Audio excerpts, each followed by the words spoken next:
Welcome to the Animal Wellness Podcast, all about improving the lives of animals with better policies and practices in government and business. Brought to you by Animal Wellness Action, where we believe helping animals helps us all. Here's your host, Joseph Grove. Greetings, everyone, and welcome to the episode. I'm Joseph Grove. Today, we have a super timely and important show. Our focus is going to be on the California wildfires and what is being done to help domestic and wild animals. They, along with countless human beings, are facing death, severe injury, and the destruction of their homes. The headlines say it all, and the images engulfing our screens say it even better. Hyperbole would be hard to achieve, as even terms like cataclysmic and apocalyptic seem understated in the context of the flames. As of this morning, Wednesday, January 15th, the massive blazes have killed at least 25 people and destroyed thousands of houses and other buildings. We'll never know how many animals have been lost since the Eaton Fire and the Palisades Fire began their scorching march across the Los Angeles area just more than a week ago. One national study of disaster response by the ASPCA found that almost 50% of survey takers had left at least one pet home when evacuating, and that about 4 in 10 of them didn't return home for at least 4 days. And understanding the impact of wildfires on non-domesticated animals is sketchy. Not only are animals likely to be killed by smoke or burned alive, the resulting loss of habitat can mean starvation, brutal fights for new territory, and the disruption of critical animal family units.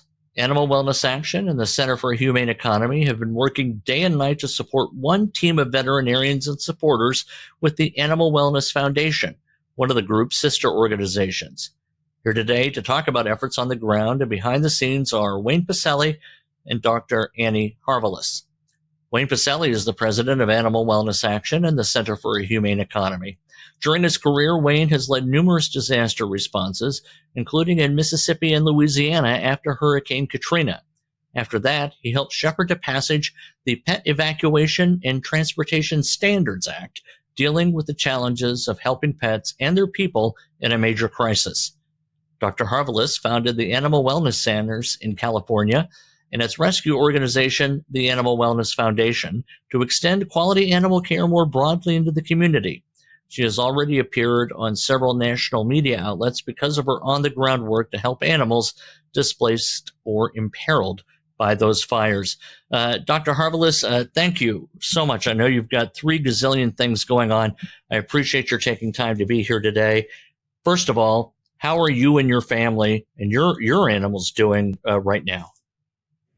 Oh, thank you. Thank you so much for having me. I'm really look forward to talking to you. I feel like I'm coming home to the animal wellness community by speaking with you and Wayne today. You know, I haven't had a lot of sleep. There's a lot going on in terms of, running around and trying to answer emails and trying to reach out to as many people as I can.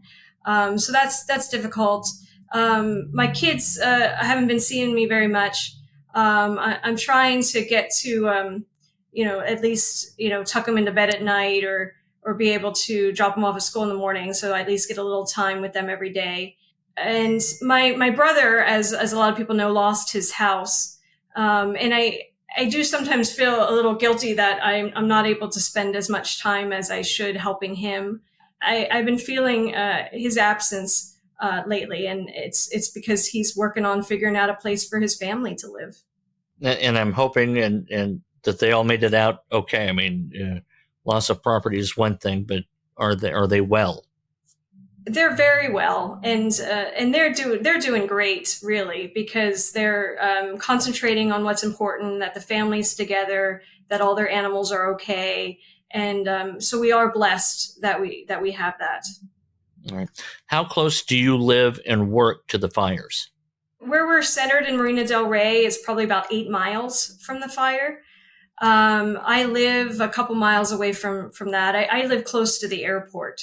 I feel like the smoke was the worst on the first 2 days, last Tuesday and Wednesday. It was really quite incredible.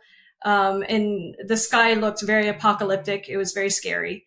I can't let my children outside to play. They're staying indoors. Some of the school systems are closed, but for the most part, they're all wearing masks and staying inside. Now, it looks like yesterday the winds did not get as bad as predicted, and it looks like the weekend the winds are going to stay down. Do you perceive that where you live is in danger at the moment? There's a chance that it's like a false sense of hope. But here in Marina Del Rey and in the LA area, we're not too concerned about the fires reaching us. The only time I ever personally felt in danger, we had two situations where they did a false alarm on our phones. One was in the middle of the workday. Everybody at work suddenly got a evacuation notice on their phone. And we were all, at the time, we were filled with animals, and we're like, okay, what are we going to do? Like, let's start. And then we realized quickly it was a false alarm. And then one time I had a false alarm at 4 a.m. I had actually just fallen asleep at 3 a.m. And at 4 a.m. I got an alarm that we were going to have to evacuate. And I woke up my husband and said, we gotta figure out what we're going to do. And he didn't even wake up. He said, it's fake. And then he rolled over and went back to sleep. Sure. No doubt, especially after you've just fallen asleep and it's the middle of the night. Let's go back to January 7th when the fires first broke out. When did you get triggered into the action that has been so consuming for you for the last 8 days? I'd have to check my phone. I think it was around noon that I first heard from my brother. He's the first I heard of it. In the morning, he had texted me and he said, "Be careful of the winds as you're going out today." But he texted me and said that he thought he was going to have to evacuate. And he sent me some videos and pictures from the back of his house. You could see the fires in the mountains. And at the time, it looked really far away. He actually was thinking, do I really need to evacuate? Because, he could see where the fires were. He could see the planes coming and dropping the water from the planes. And at first, he thought it was going to be fine. He was even thinking maybe we don't need to evacuate. And I'm like, no, you need to evacuate. At our hospital in Marina Del Rey, we're on one of the major streets here in Los Angeles called Lincoln Boulevard, especially on the west side. It's a pretty major street. And as I looked down the street north, I could see the fire burning in the mountains. So even though we were pretty far away, we could see it. Did you begin receiving phone calls for help? Did you know right away that there would be a need and you jumped into it? How did you transmit yourself from being just a citizen to being someone who really took action to make a difference here?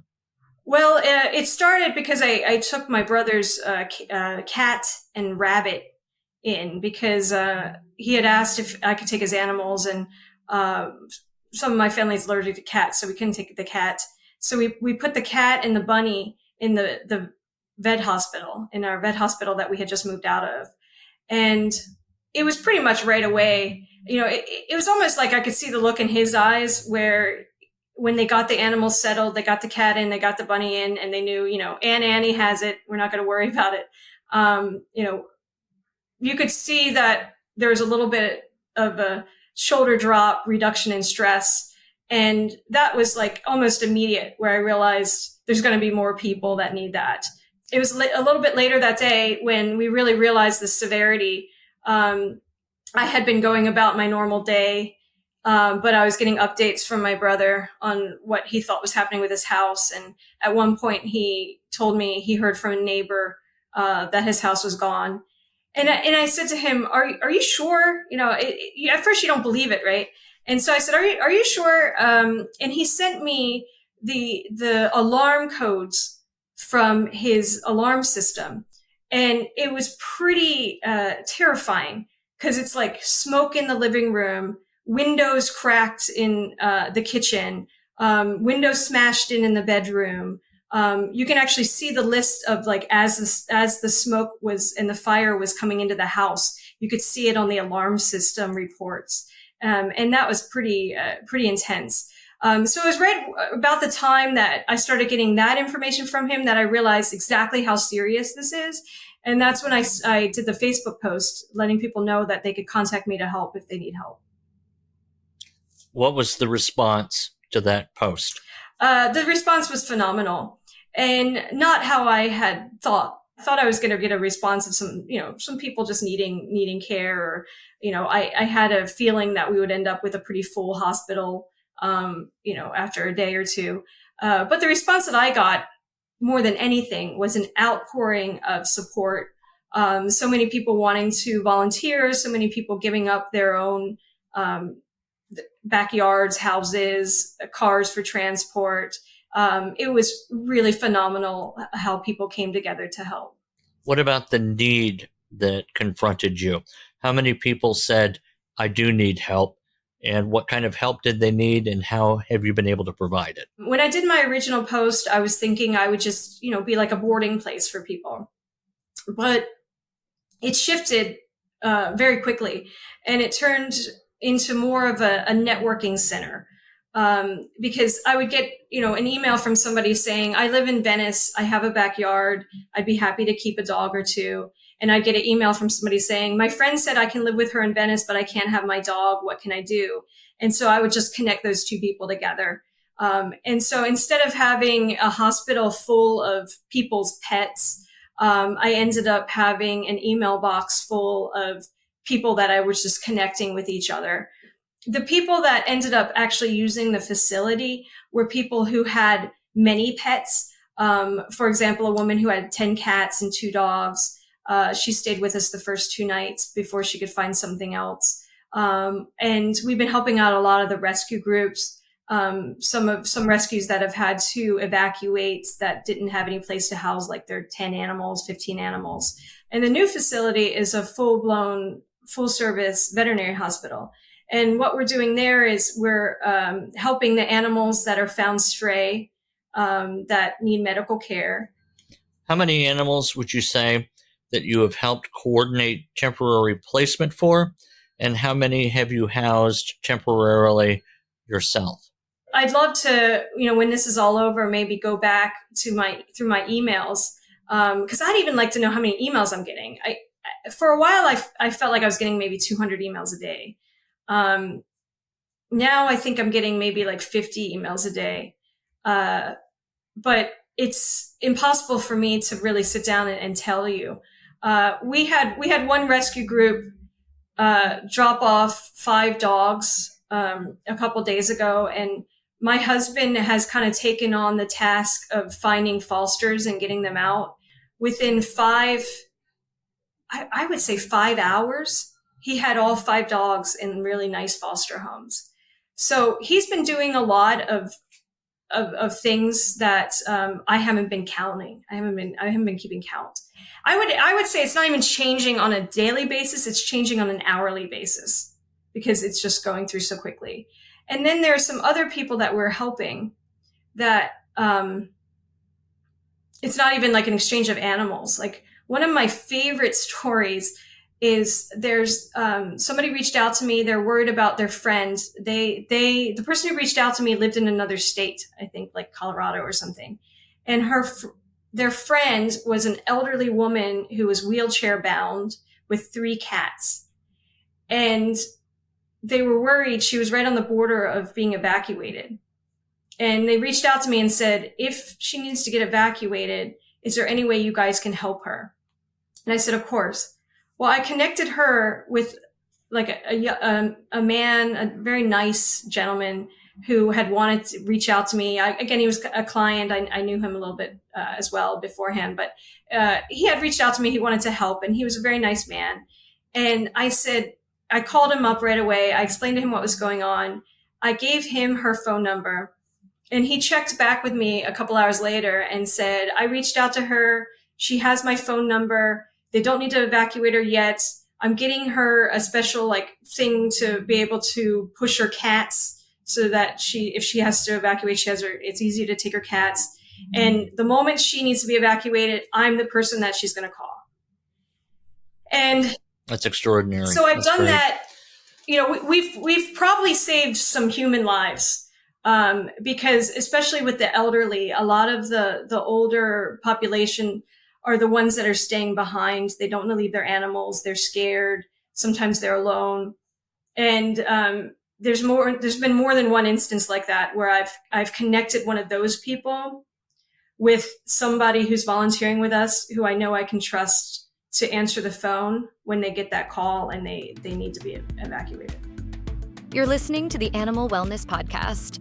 We'll be right back after this quick word from our sponsor. Animal Wellness Action depends on countless people like you to support our fight for animals. Join us today by donating to further our campaigns to spare countless animals from cruel and needless pharmaceutical tests. Put an end to animal fighting. Liberate farm animals from extreme confinement and so many others. Become a donor at any amount. Visit animalwellnessaction.org/donate to join our fight against animal cruelty of all kinds. Again, that's animalwellnessaction.org/donate. Thank you. Now, back to the Animal Wellness Podcast. Wayne, in the intro, I noted that you have been part of many disaster responses, helping animals impacted by them, and the people who love those animals. How does Annie's experience resonate with your history with these types of events? Well, first, let me just thank Dr. Annie Joseph. She is just a central part of animal wellness. She's the founder, as you noted, of Animal Wellness Foundation. She's the co-founder of Animal Wellness Action. She's devoted her life to animals, getting a veterinary degree. And, when you're at her animal wellness centers and you see her at work, as I've done so many times, every day is a crisis for her. Animals are afflicted by injury, disease, and the same sort of measured calmness that she is exhibiting during this crisis is how she handles every day.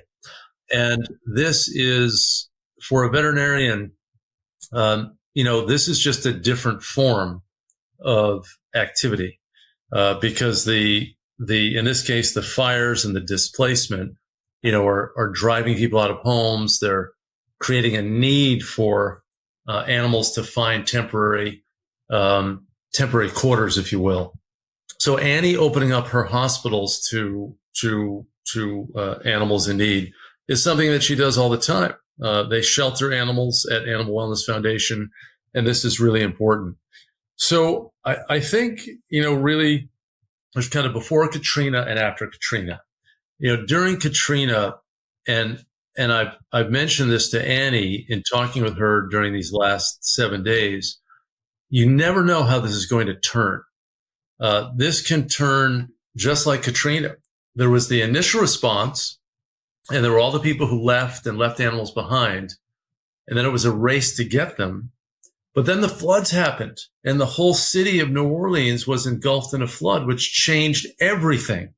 It inhibited the ability of people to get back into the city, and it meant that getting to those animals was a race against the clock. Then there was after that, there was a second Hurricane Rita, that came in. So it was one rolling crisis after another. And listen, we don't know what the weather patterns are going to be like in Los Angeles County and Orange County, but we could see more fires. And I think the key is that Annie is developing systems and capacity to address the issue. And during Katrina, we had so many organizations involved, so many volunteers. It was really chaotic. California has been a leader in animal welfare, and I think that the response from other authorities, whether they're nonprofit organizations or government agencies like Los Angeles County Animal Services, Los Angeles City Animal Services, they're doing important work as well. So I think Dr. Annie and Animal Wellness Foundation fit into an important role. But I think what's distinguishing about her is that she is a veterinarian. A lot of the vets are the ones behind the scenes who are treating the animals. She's out front, and she's telling the story about how animals are part of our families. They're part of our lives. And having animals reunited after they're separated is so joyful, because you can't reclaim your property, but you can reclaim your family members. And I know that her ability to facilitate those reunions has been so gratifying to her and to the other members of the Animal Wellness Foundation. So I think this is early in the disaster. I think that there's a lot of time left. We're going to see how it's playing out. California has already had housing shortages. Now, when you think about 12,000 structures destroyed, most of them homes, what does that mean? the great news is that there's a fantastic safety network for animals with Dr. Annie in the forefront, but many other organizations. And I know that she is cooperating with them because this is a team effort. This is a shared exercise. One of the things she said that really touched me was the fact that her work may help save human lives because of the reluctance to leave pets behind. Wayne, what have you learned that people should do before a disaster strikes to make sure that they are not anchored by not wanting to relocate with an animal, or that they don't have a plan for that animal? What can they do to get ready? Well, the biggest change, Joseph, on that front is that the human evacuation shelters and sites now recognize the human-animal bond. And you can go into those facilities with your companion animals. So when Katrina struck, the human evacuation centers wouldn't allow animals. And that's why you had more than 1,000 people who stayed behind, who perished. Because again, it was one series of crises after another. And, it was the high winds and the incredible precipitation and the destruction of buildings. And then there was the flooding and then a second. And what you want to make sure is that people and animals get out together. But as Dr. Annie said, many people will choose not to leave if they don't have somewhere to take their animals. So I think Los Angeles and all of the different actors have really heeded the lessons from past disasters, and they're taking animals. I mean, Annie raised a really important question. There were a number of false alarms and on the evacuation orders through cell phones and the like. And that's dangerous to have false alarms, because if you do get an evacuation order and a fire is coming for you, you often have no time before it overtakes things. My wife is a television journalist who worked in California for ABC News, and she used to cover fires, and she'd say it's incredible. I mean, it just eats up 100 yards before you can blink. So getting out is crucial. And if you don't heed those evacuation orders, you can die. And I know that Dr. Annie and I talked about somebody who didn't want to evacuate. And I said, really, they're making that choice for themselves, but they're also making a choice for the animal, because if the fire overtakes that home and it burns up and destroys all life, and you didn't take the animal, then you've killed that animal. It's a tough decision. I understand people, want to defend their homes. I mean, this is the biggest investment that many people have. It's where their equity is built. They have their life's possessions. They have memorabilia. So you can understand the incredible tension, and you can understand the heroism of people kind of defending against the fire with water hoses and whatever they can muster. But you've got to get out, because it's dangerous for the first responders who have to come in after you after there's a terrible crisis. It puts the animals at risk. And, I think that what Dr. Annie is doing is not diving into the flames. They're taking the animals in an orderly fashion, that people who are homeless, newly homeless, don't have another option. And then she's offering, I think this is so distinctive about Animal Wellness Foundation, free medical care to any animal who needs it. Whether it's a dog who broke a leg, or, an animal who's in distress, who needed a vet appointment already, and now they're homeless, and they can get that animal in front of Dr. Annie or one of her team of 5 other veterinarians to get treatment. So it's super important. And I think for us at Animal Wellness Foundation, Animal Wellness Action, we want to see Dr. Annie develop even more capacity to handle not just the domesticated animals, and the horses are a whole other problem with their size and the need for space, but then also the wild animals, because who knows, as she said, how many animals are scorched or, driven out of their homes and in a completely desperate situation, injured, hit by cars, you name it. And I think that's a whole other category of animals that need assistance during a disaster response. And frankly, most of the animal welfare groups are focused on the domesticated animals. And I think Animal Wellness Foundation has that broad view, looks at animal welfare through the broadest lens to help domesticated and wild animals. Thank you, Wayne. Dr. Annie, what have you seen so far in terms of fire-related injuries among domesticated animals, and have you experienced yet any wild animals who have been brought to your attention and needing medical care because of this event?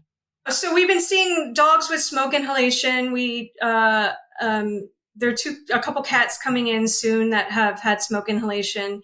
We've had lacerations. We've had we have this one dog right now that was found running kind of like away from the fire,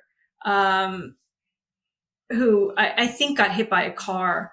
And we did emergency surgery to fix the leg. And he's doing fine. He's going to be fine. We just need to find his owner. A friend of mine who has a foundation, and he donates to a lot of nonprofits. He reached out to me 3 days ago. And he said, Dr. Annie, I want to help the wildlife. Who is helping the wildlife? Can you figure out, a nonprofit organization that, I can support that's going out and helping the wildlife? And the thing that has really affected me deeply is I've had, I don't know, six to eight people trying to find out what's going on with the wildlife. And we can't locate an organization. One of the things that I'm trying to do, I did not set out on this task thinking that this was going to be my role by any means. But I've kind of turned into this communication hub, and I'm trying to unite all the nonprofits and all the organizations that are helping out. And I want to do this because I feel like if we can work together, we'll be more effective in everything that we're doing. Because I am getting calls about, pigs and chickens, and we're trying to help out the best that we can. I've connected with several organizations. I'm meeting with one. They're waiting to meet with me right now, who goes behind the lines. So I'm connecting with the search and rescue teams in Los Angeles. So that's being very helpful. Of course, the town of Altadena has been devastated, just like Pacific Palisades. And Altadena is in the orbit of the Pasadena Humane Society. And it's been great to see that organization doing that work. But when you think of all of the local humane societies, SPCAs, rescues, veterinary hospitals that are out there, this incredible network that our nation has to help companion animals, it is a much thinner, much more porous network when it comes to helping wildlife. And while we think that driving automobiles at 45 miles an hour on roads that blade through forests and through wild looking areas, or having giant buildings, that are 15 or 20 or 25 stories tall, that's normal to us. That's not normal for wildlife. Birds are crashing into buildings. That's a crisis for them. Animals are being struck by a vehicle of thousands of pounds moving at 45 miles an hour. That's a crisis. It is a life or death circumstance for animals.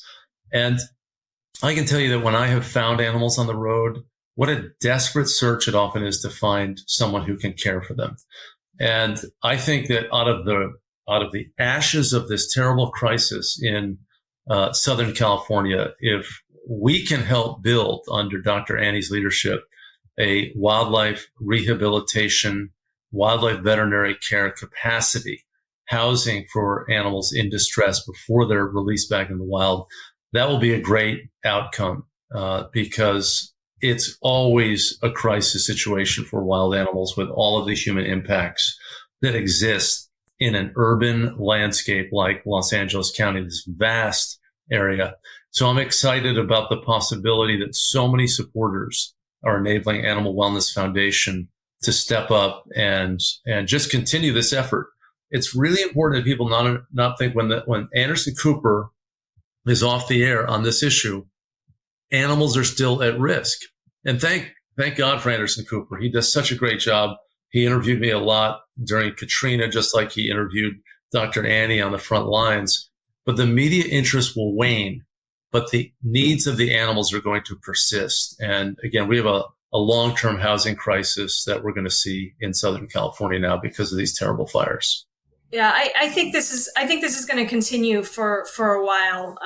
It's been a week, and the last I looked, they have 18% confinement or something for the fires. I mean, it's going to keep happening, and it's going to be a while until the fires are put out. And I think as it progresses in time, we're seeing more and more animals present themselves that are sick and needing veterinary care, because they're going to start, starving, not being able to find food, having repercussions from the smoke. And so I think this is just going to get worse. The crisis after the crisis, there's the immediate need, and then there are often waves of follow-up needs. Wayne? I was just going to say that, I really want to tip my hat to the firefighters and to the other emergency responders. They are part of this response for animals, right? When they put out a fire, that's saving animals' lives. It's not just saving homes. Animals are going to be burned up by these fires. They have nowhere to go. And I want to thank them. I want to thank, the police and others who are helping. They're rescuing animals as well. They're right there. And our, political leaders need to understand the importance of these first responders, the importance of the firefighters. And obviously, I think all of us, it's a consensus view that we've got to have these assets. And the only reason that Animal Wellness Foundation needs to do this is because there's still a lag in understanding that the animals have their homes, that animals are part of our lives. And there are still people who are not recognizing the connection between people and animals. And at the same time, the outpouring of support for Animal Wellness Foundation is an example of the deep vein of humanity that exists in so many people. So many people care about animals. They want to know that Dr. Annie's out there. They want to know that other veterinarians are out there. They want to know that rescuers are out there. They want to know that animals are going to get shelter. And I can just say that, having talked with Dr. Annie on these issues, she's going to be building more capacity than ever to address this running crisis. Thank you for listening to the Animal Wellness Podcast. Please be sure to subscribe so you don't miss an episode, and follow Animal Wellness Action on Facebook, X, Instagram, and LinkedIn. To stay current with all of our news and information and to take action to help animals, sign up at animalwellnessaction.org. Until next time, remember, helping animals helps us all.